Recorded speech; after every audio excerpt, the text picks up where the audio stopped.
Welcome to the Sports Spectrum Podcast, where faith and sports collide. Here's your host, Jason Romano. This is episode number 41 of the Sports Spectrum Podcast. Hi, everybody. Welcome to the show. My name is Jason Romano, and grateful to have you here listening to the program today. I'm just so proud of this podcast. I really am, and just so grateful for all the people that have supported it, and grateful for you that you are listening and hearing the stories of sports and faith. As always, you can download the podcast. You can listen to it. You can subscribe on iTunes, Apple Podcasts, on Google Play, on Stitcher. And of course, all of our content is found at sportsspectrum.com, where you can become a member and partner with us. Membership within the Sports Spectrum family. It's simply $36 for an entire year. And you get our magazine, our quarterly magazine. A brand new magazine is out now, our football edition. You also get all of the content at Sports Spectrum going back 30 years. All of the archival content. You can go read every single magazine. I think we're at over 100 magazines or something like that. But you can go read every single magazine that has ever been issued through Sports Spectrum. So if you were a kid and you were in youth group and you got the Sports Spectrum magazine and you want to kind of go back and reminisce and check out what was that magazine article that you remember from 1992 or whatever, man, go check it out. It's all part of becoming a member of the Sports Spectrum family. Simply $36 to the ministry for 1 year. That's all it is. It's basically $3 a month. You spend $3 a day on a cup of coffee, so $3 a month. Why not be a part of what we're doing here to bring the name of Jesus through the lens of sports to as many people as possible? So check it all out at sportsspectrum.com. Today's guest, it is episode number 41, and she is Rachel Barbeau. Now, Rachel is the host of Sirius XM's ESPNU radio. She's kind of a college football guru, if you will, especially in the South. She's an SEC-ologist. That's what people have dubbed her. She also writes for gridironnow.com. But Rachel is more than just a sports person. She is an inspirational speaker, and her story to want to change the narrative is inspirational. It's awesome. It's inspiring. And I'm excited for you guys to hear Rachel's story, just her journey to Jesus, her time in college at Auburn, and wanting to be a mentor to young female sportscasters. We all need mentors in our life. And Rachel has said, you know what? I know that, and I'm going to take the bull by the horn, and I'm running with it. And so Rachel has been an awesome, just a really awesome blessing, I think, to many people that she has come in contact with. And we're grateful to have her here on the podcast to tell her story. So without further ado, here she is. This is episode 41 of the podcast, host of Sirius XM's ESPNU radio. Here is Rachel Barbeau.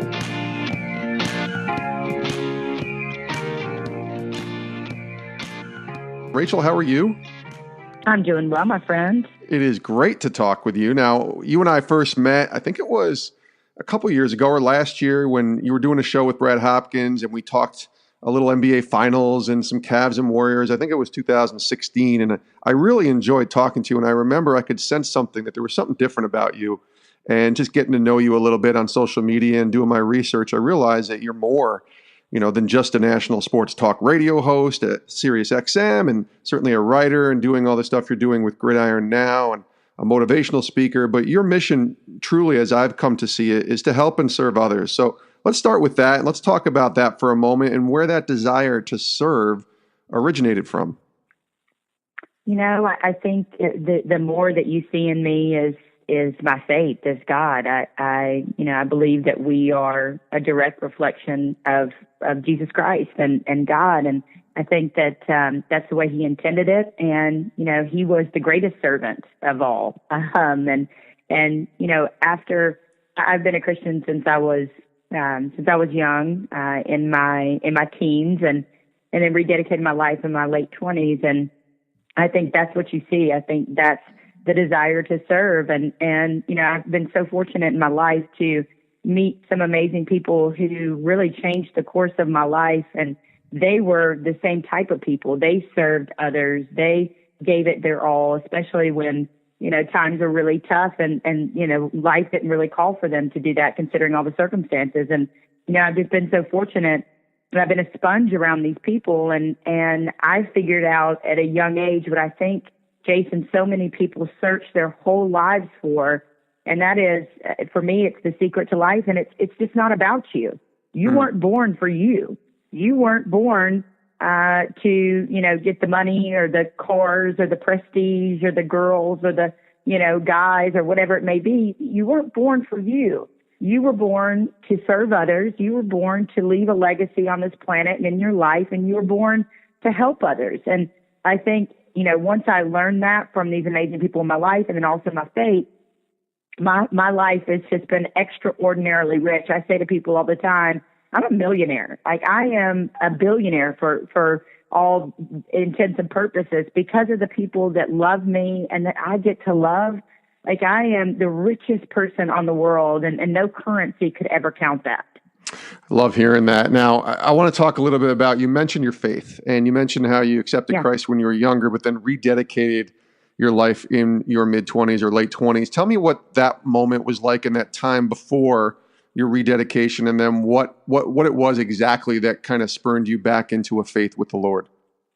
Yeah, in my 20s, I got away from God, and He never gets away from you, but I got away from Him, and I tried to do it my own way, and I tried to, I was living out in the world. I was trying to fill holes in my heart with worldly things, and it just wasn't, it wasn't going the way I wanted it to. And, meanwhile, I had this, I had these holes in my heart and these things going on. And then I also had this career that was starting and kind of, had two things going on at one time. And I like to say two, sides of the track. You've got a train going both ways, at a very fast pace. And, God just never stopped calling to me. He never stopped beckoning me and saying, I want more for you, Rachel. I called you for more. I called you to live and to serve me and to have this full, abundant, and beautiful life. And I tell you what, when I stopped running, Jason, and gave my life fully to Christ and in all ways, and I've never had such a rich life. I've never had such a rich relationship with God. He's my best friend, and I feel, God saved me from myself. That's for sure, because I was out in the world in a lot of different ways, and I just thank God that He never stopped beckoning me. So great. We're talking to Rachel Barbeau here. She is on Sirius XM and a contributor to gridironnow.com, motivational speaker. So much going on with Rachel, and we're going to talk about all of that great stuff in just a little bit. But I want to kind of go back for a little bit for you, Rachel. I know you're an Auburn University grad, and the early days for you studying broadcast journalism and now being a broadcaster. Is that something you always wanted to do, go into journalism and broadcasting, or is that something that just came about as part of your journey? I knew that I wanted to do something in front of people. I knew that I was kind of an entertainer, performer, on in front of people, naturally a people person, Jason, but I did not know what that looked like. I went to school to be a general assignment reporter, and I was telling somebody this story the other day, and I remember being at Auburn. I was working for the campus TV station, and there was a group in town that was leaving little pamphlets and leaflets around, and it was a white supremacist group. And I remember going to my editor at the time and saying, I want to go undercover. I want to go to this meeting and send me. And he looked at me and laughed, and the reason why I laughed is because I'm Mexican, Spanish, Seminole, Mayan, Cherokee Creek, and Jewish. I'm a smorgasbord. And he was like, Rachel, you're everything they hate. You can't do that. And so I remember wanting to change the world, wanting to go work for the Southern Poverty Law Center, doing those things. But then I also remember something happening around that time, and it was a realization and a knowing that I am so sensitive. And, house fires and car wrecks, if I was doing that on a daily basis and covering these things, I'm the type of person as an empathic that I would just take it in. And I knew that, I didn't know exactly what I was going to do, but I knew it was in the broadcasting field. And I got sent out to cover a story and interview the baseball coach. And Jason, as cheesy as it sounds, I think Oprah calls it the aha moment, but the clouds parted, the sun shone through, and it was like, you're going to be a sportscaster, and this is what you're going to do. And I had a grandmother who was a Braves and a Falcons fan, and my dad and stepdad were huge Alabama fans, slowed down the game, explained football to me, and then brothers that played everything from baseball, basketball, archery, tennis, BMX, bike racing. I mean, you name it, they played it. And so it was a natural fit for me. And I literally walked on that field that day, not knowing what I was going to do with my life professionally, down to an exact science. And I walked off knowing I was going to be a sportscaster. Wow. And going to Auburn, obviously, SEC country. I've read some people have called you an SEC-ologist. So what is it about the SEC that you're drawn to in so many ways that captivates the legions of college football fans, especially in the South? Because I'm up in Connecticut. So help me understand from the Northeast here what the SEC is and why it's so special. You're born into it here. You know, I was looking at a baby the other day, and the newborn baby, you know, had on a Tennessee outfit, and then this other baby at this party had on an Auburn outfit, you know, so you don't really get choices, you know. You can make your own choices later on, but you're born into it. You know, people literally here, and now now I'm a national sportscaster, so I get to kind of see the difference, but people here literally, Jason, will write people out of their wills over football. There have been sadly people to shoot each other over football, and these are not some great examples, but people, you know, there was just a story at the FSU Alabama game, and again I'm tongue in cheek here, but it was a father and a son, and both of them got in two separate fights at the Chick-fil-A Classic, the kickoff, and both Alabama fans, and not all fans, again, Alabama fans are bad, but what I'm saying is some people do take it too far, but then there's the beauty of it. And the beauty is the pageantry and the history and how your life revolves around it. And everybody's dying for the end of August, beginning of September, and that sweet, 4 to 5 months now with the college football playoff. And it's just a way of life. It is up there with religion. I mean, and I do not say that tongue in cheek. That is a matter of fact. It's serious business down here. Now, I'm just going to put you on the spot because you're an SEC fan and an SECologist. So what do you think is the best SEC college football team of all time? Wow. I think you'd be hard pressed to look past Alabama with the history of Bear Bryant and then now Nick Saban, and then the coaches before Bear as well, and then Gene Stallings, and his vaunted defenses. It was funny. I went to Auburn, but I made cardinal sin, and I went and I was offered a job at Alabama and covered my first national championship there. And I remember after taking the job in August of 2009, 5 months later, I was riding a bus that was getting a police escort and stopping an interstate to go to the Rose Bowl, and I'm just in the back crying. I'm like, God, is this my life? This is amazing. It was Alabama and Texas. But when I was there, one of my jobs was every week was to kind of do a historical interview, and I interviewed so many people that played for Bear Bryant, and one of the things they said was he just knew he had this innate ability in him. He knew how to motivate you. Like he knew that one guy needed a hug because he missed home. One guy needed a pat on the back. One guy needed a swift kick in the rear. He just had this ability to figure out what it was that motivated you, and he made you better. And every one of them said to me, he made me a better father, a better human, a better citizen, a better husband, and a better player, a better man. And you think about that impact, that in the winning, and then now Nick Saban, I think undoubtedly it has to be, in my opinion, it has to be Alabama.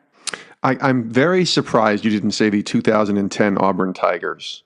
You could be a little biased, As a program, as a whole, yeah. I mean, listen, as a program in a whole, it's Alabama. Of course. I went to Auburn, and we have this kind of thing. It's in us too. We're kind of like the redheaded stepchild, the little stepbrother at times to Alabama. But then you've got a season and a time like, as you mentioned, Cam Newton and the biggest comeback in the Iron Bowl and what he was able to do. And we've had our moments, and it's been special, and that's for sure. But as a program in a whole, it certainly, I would think, would be Alabama. Now, I love the story that you just mentioned of sitting in the back of a bus on the way to the Rose Bowl and literally, brought to tears because you're just so grateful for the job that you have. So I don't want to spend a ton of time on this, but I do want to ask you about women in sports. How do you feel about the current landscape of women in broadcasting? Are we where we should be as opportunity as far as compensation, or are we still in the dark ages and still have a long way to go here? What are your thoughts? I think that's a great question, first of all. And, I think publicly, if we're tooting the horn publicly, on the outside, I think we've come a long way. I think that, there's been a lot of achievement. There's women that are in places they've never been, doing things they've never been. However, I do think that having been in this industry for like 13 years now, I do think that privately in the hearts of some men, and we know how subjective this business is, right? In the hearts of some men, women are still not seen as she can do that, or we can put her there, or she can handle that. And I think until the hearts of men privately change, then we're not going to have, full sail success in terms of integrating into the industry. I coach young women. I've coached over 30 in 3 years all over the country, young sportscasters. And I tell them, listen, it's a hard business. It is. Now, is it worth it? Is all the sacrifice worth it? Is all of it, the ups and downs, it's so worth it, but it's hard, and it's hard being a woman, and a man does not understand what it's like being a woman in this industry. And so I still think that we have a long way to go in terms of the hearts of men. I do think we've made a lot of, great progress. And every time I see a woman as an analyst, or every time I see a woman in a role that has, particularly has been held by a man, I love that. I love seeing, really smart women on Twitter breaking down the game, those types of things. And, I will forever, like when I die and go to be with my maker and there's a tombstone, like please write on it, first female host on Sirius XM, used to be College Sports Nation, now ESPNU Radio, because Jason, it has nothing to do with anything other than my knowledge of the game, my ability to communicate, and to be entertaining and informing. But the fact that I am with former Heisman Trophy winners and national championship winning coaches and an Emmy winning, host, and me, that it blows my mind. There was not a woman there before. So when we have this conversation, you asked me this question, I'm part of history, and that still blows my mind. That's awesome. Now, you mentioned mentoring young sportscasters. I've had the opportunity as well to mentor some young sportscasters coming up, and I love it. And people will reach out to me on Twitter and just ask me for advice, and I always say yes. It's got to be somewhat in the parameters of the time that I have available, but I always say yes, and I always want to help. And so I wonder for you, Rachel, about being a mentor to young female sportscasters. Why is that important to you? How did that come about, and why is that so important for you? I'm in my office, and I have an article that was done in the Birmingham News, and there was a quote from it, and I said, some women in our industry are so protective of their talent that they're going to die with them one day. They didn't pass them along because they were so afraid someone would take their jobs away. I'm not insecure about that. That goes back to my faith, Jason, and what is meant for me is meant for me. And it was written in a book, way before there was even time. And you can't take what was meant for me. And so what I encourage these young women to do is to support one another. If you look at, there's been, some cattiness in terms of female sportscasters in our industry over the years, and I encourage them not to be that, to be the opposite of that. I said, there's no job that you're supposed to get that you have to stab somebody in the back to get, or that you have to talk down to or step on somebody to get.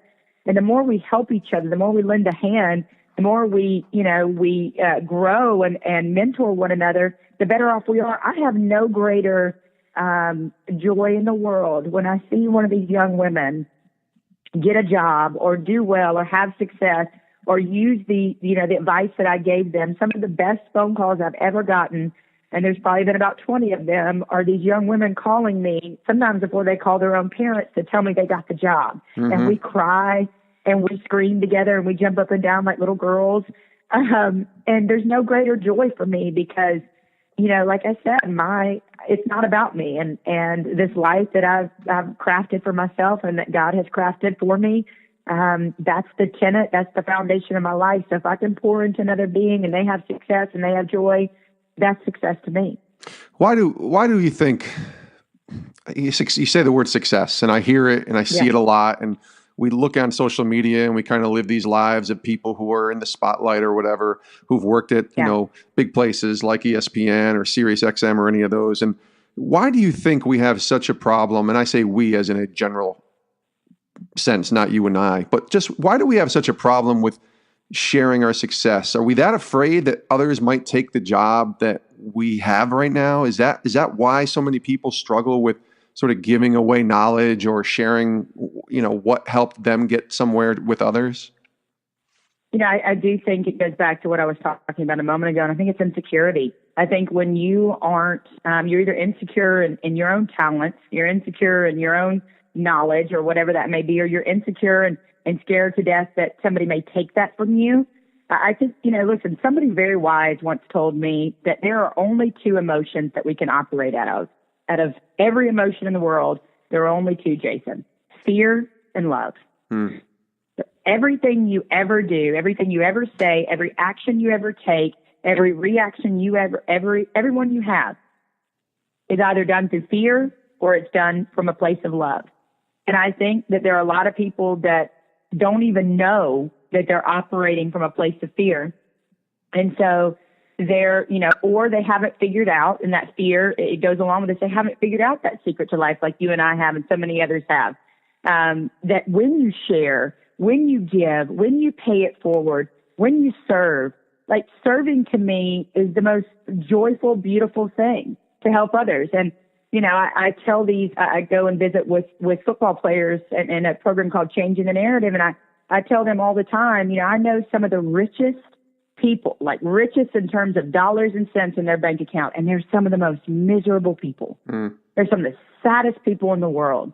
What if your currency was happiness, and what if your currency was serving and love? And so I really do think that goes back to the inability to share your success, share your wisdom, share your knowledge. It goes back to a place of fear. You mentioned changing the narrative, and I want to go there. I like how you're kind of segueing me and leading me into the next question, Rachel. You're doing wonderful here. But I want to talk about changing the narrative. And I've seen the hashtag on social media. I've seen you at colleges speaking, different colleges, places like Baylor and others, and about changing the narrative. So let's just start with that phrase for a minute and just talk about what is changing the narrative. What does that mean? It is a movement that has absolutely blown my mind. I started it August 21st, 2016. I went to FSU. I spoke. And then in December, Clemson invited me, and I was there 14 days before they dismantled Ohio State. And I tell you what, Jason, sometimes you just know that you know that you know. Yeah. I walked out of that room knowing that they were going to win the national championship. Whoever they played, whatever they did, I knew they were going to win the national championship. And then from there, I've been to, I think, 13 or 14 schools in a year, which has been amazing. But changing the narrative was a simple curriculum that was originally intended for high school athletes, male athletes, 12, 13, 14, up to 18. And eventually we will get it there. That's one of the next phases. But it's simple curriculum, and it's who are you away from the football field? What are you passionate about? What is your heart beat faster about? Who would you be if you were never a football player? Or whatever athlete you are, but particularly football players. How do we view women? How do we treat women? How do we talk about women when we're not around? What is your passion? What is your purpose? Because I tell them football is not your purpose. It's merely a platform for you to be able to change the world and you to be able to make a mark and leave a legacy.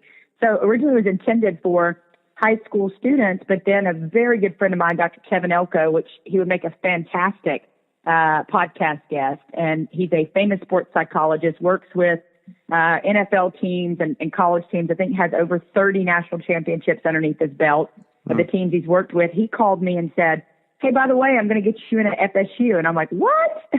And I just never, and that's the beauty of God. If you submit your life and you just say, "God, you drive. I'm just going to be the co-pilot over here." And I'm the co-pilot, just the passenger. And I never even, here I am, a college football reporter, and I never thought to take it to colleges. I just thought get them in high school before they get to college and stave off some of the entitlement. So I went to FSU. I go to Clemson and these now 14 schools since then. And Jason, God has just taken it and run with it. It was over 1.7 million impressions on Twitter for changing the narrative this summer alone. Wow. And I'm seeing lives changed, hugging these men, hearing their dreams, hearing their heartbreaks, counseling them. Somebody said to me, do you have like counseling background? And I'm like, no, I just got real world, real life experience. That's all I've got. But somehow God thinks I'm equipped. He's equipped me and thinks I'm able. And it's been nothing short of miraculous. Well, sometimes it's just a matter of saying yes to God. I really believe that. And because a lot of times we feel like we're not qualified to do certain things. For me, I'm writing a book and I'm speaking a little bit too. And I sometimes kind of look at it the same way that you just described. Like, no, I'm not qualified to do this. I'm not, any kind of counselor or went to school, or have any kind of a seminary degree. But no, when God opens up doors, it's up to us to say yes to walk through those doors. And I think that kind of explains what's happening here with this narrative and this movement. Yeah, absolutely. And we have a destiny, and He has a plan for us, and it's whether you say yes and amen. And, for me, I've always been one of a type of person that, my friend Paul Feinbaum calls me an activist for what is right. And, I've been called a domestic violence speaker or a sexual violence speaker. I'm like, no, I'm not that. I'm a speaker of passion, purpose, platform, and how do we, treat and view women? It's so much more than that. And, for me, I could have very easily sat in my radio booth at Sirius and just kept talking about how college football was going in the wrong direction. Negative news, the stuff out of Baylor, the stuff with Jeffrey Simmons out of Mississippi State. It was just negative last summer.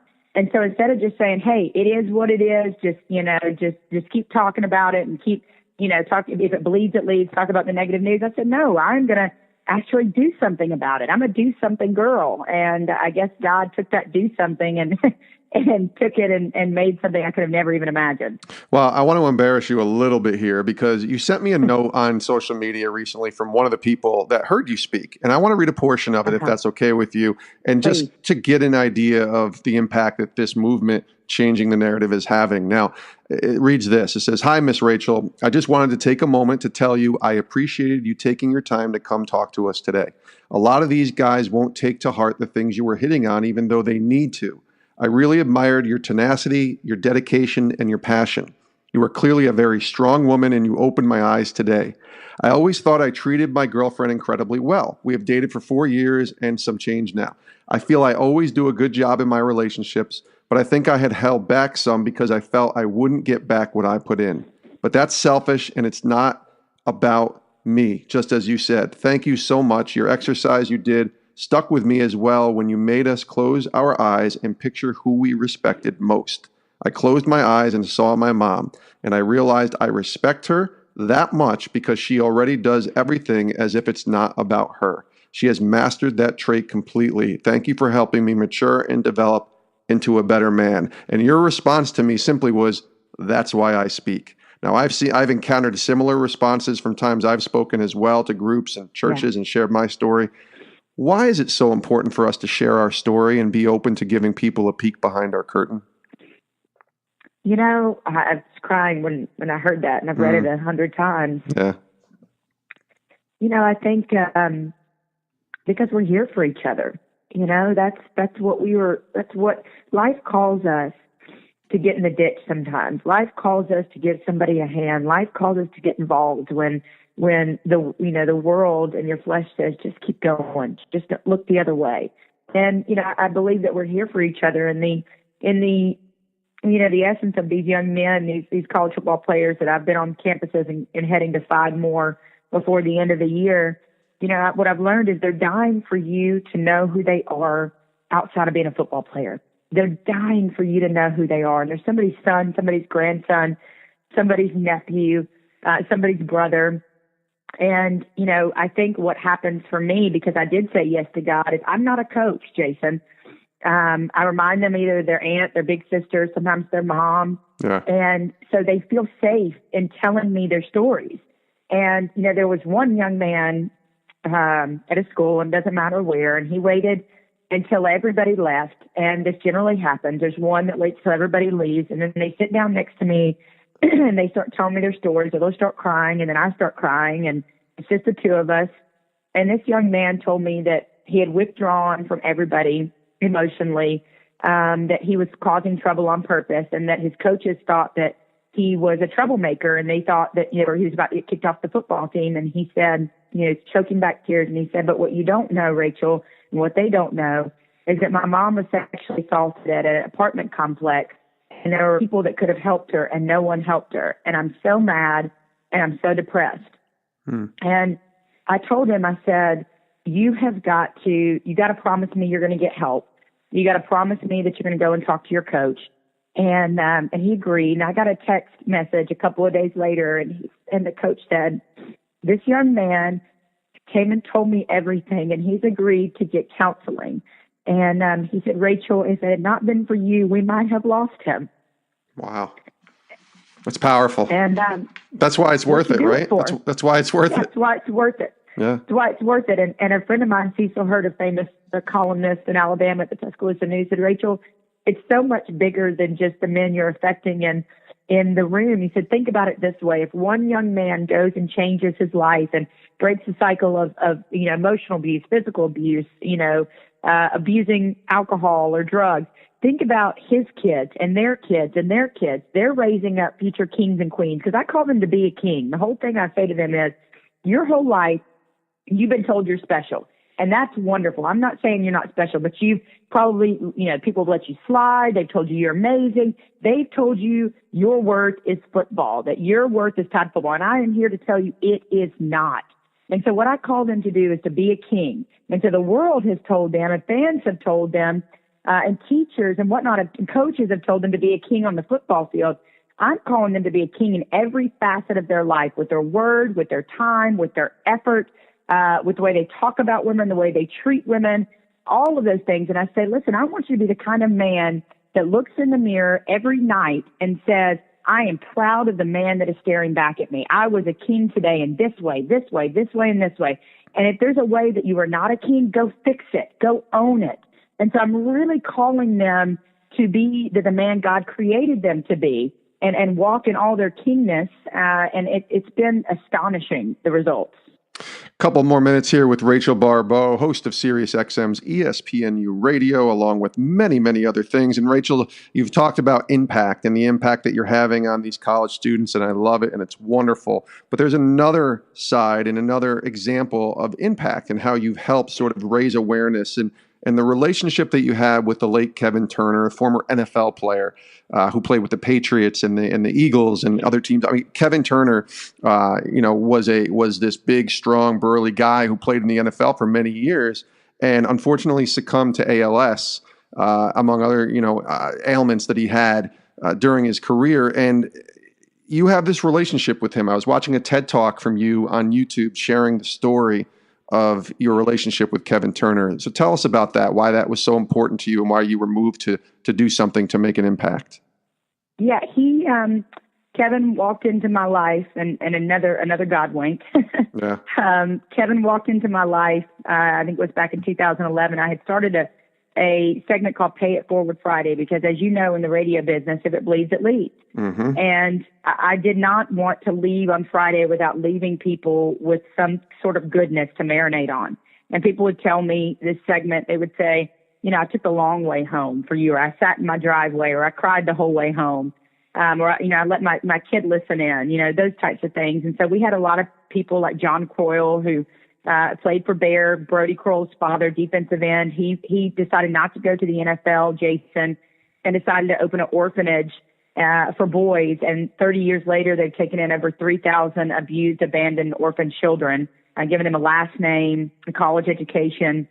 And John Hanna, one of the greatest linemen ever, gave him the signing bonus money to start this Big Oak Boys and Girls Ranch. And so stories like that. So somebody suggested Kevin Turner, and, this big burly, award winner, Ed Block Courage Award winner comes into my studio, and he had just been diagnosed with ALS, and his started in his hands. He was unable to play the guitar, thought he had a pinched nerve maybe, and then got the sentence of ALS.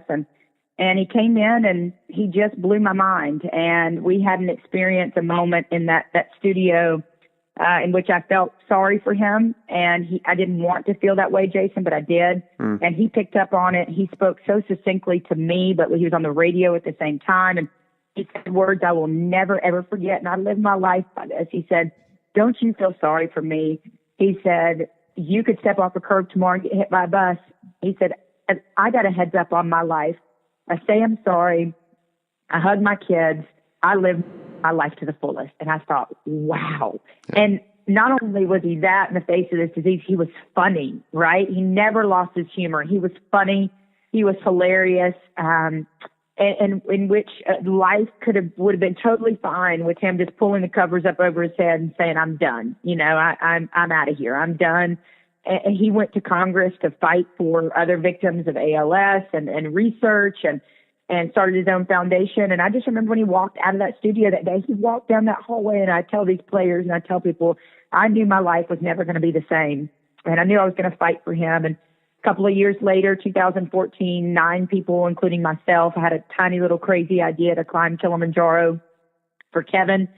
And 9 of us summited 19,341 feet, the world's tallest freestanding mountain, in a blizzard. And we raised $80,000 for ALS research. And, to this day, it's one of the things that I'm most proud about in my life. And, I say that when I give these talks at these colleges, that Kevin's sitting in the back row, his spirit, his angel, his self is sitting in the back row, because he's the person that really drove it home for me, besides my faith, that drove it home for me that it's not about you. He had every reason to feel sorry for himself and wade in the baby pool of pity, but he didn't do that. And so I'd like to believe that he's a catalyst for everything that happened with changing the narrative. Did you intentionally pick Kilimanjaro because it was anything but easy? I mean, 17,000 feet in a blizzard, that doesn't sound easy. So was that intentional that you picked that, or was it just, did somebody suggest it and we're like, yeah, why not? Sure. Funny enough, again, you look back at these points in your life, and they're really touchstone points. You're like, wow, okay, that did that, and I went here because of that, and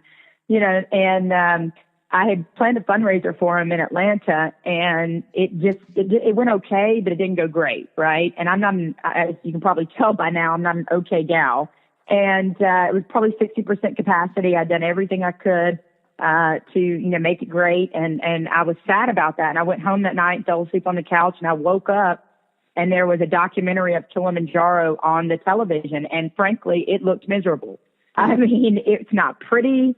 It looks like Mars. And I went back to sleep, and I woke up the next day, and I guess that's how God had placed a dream in my heart. And I called the head of the foundation, and I said, I got this crazy idea. Let's climb Kilimanjaro. Let's climb for Kevin. And she literally said, you're crazy.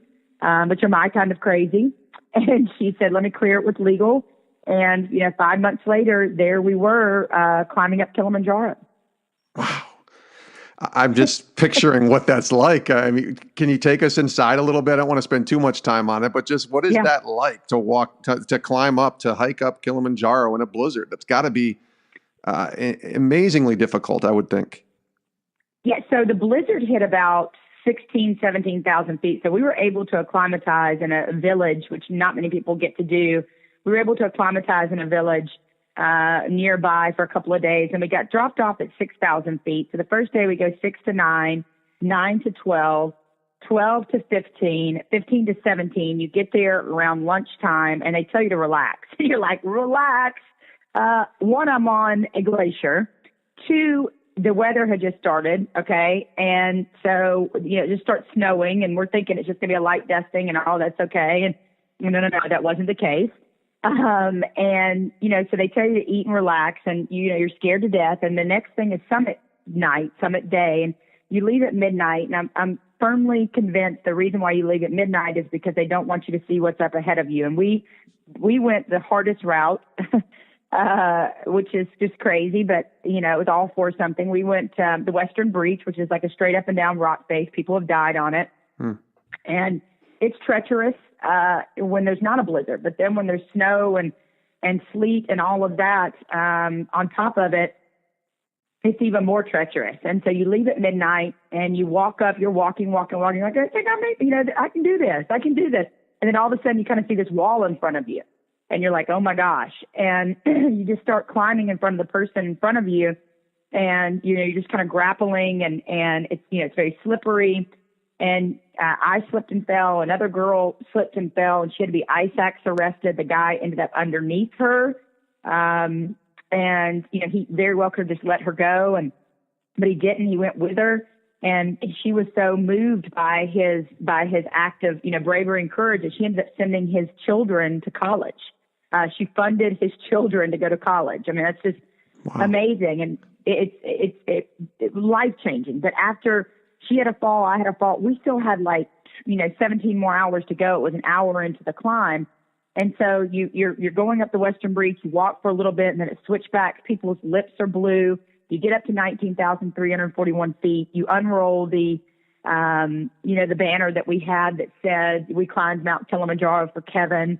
And you're up there for maybe 10 minutes. You got to keep going because you've got to go back down to 10,000 feet. So I've been to training camp with an indoor professional football team. I lasted for 5 days, 3 hours of football in the morning and 3 hours at night. They tackled me. I thought I was tired then, but I have never known this kind of tired when you've been on your feet 18 to 20 hours and have gone from 17,000 feet up to 19,341 feet and back down to 10. I've never known that kind of tired in my entire life. But at the end of the day, when you want to complain, when you're hurting, when your feet are swelled, when you're sunburned, when your knees are bad, you keep remembering who you're doing it for. And you're doing it for Kevin Turner. And you were doing it in the hopes that one day somebody would come back down off the mountain of ALS. That's great.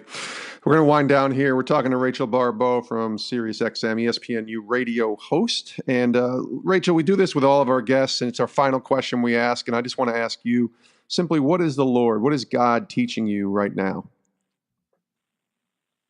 That's a good one. Where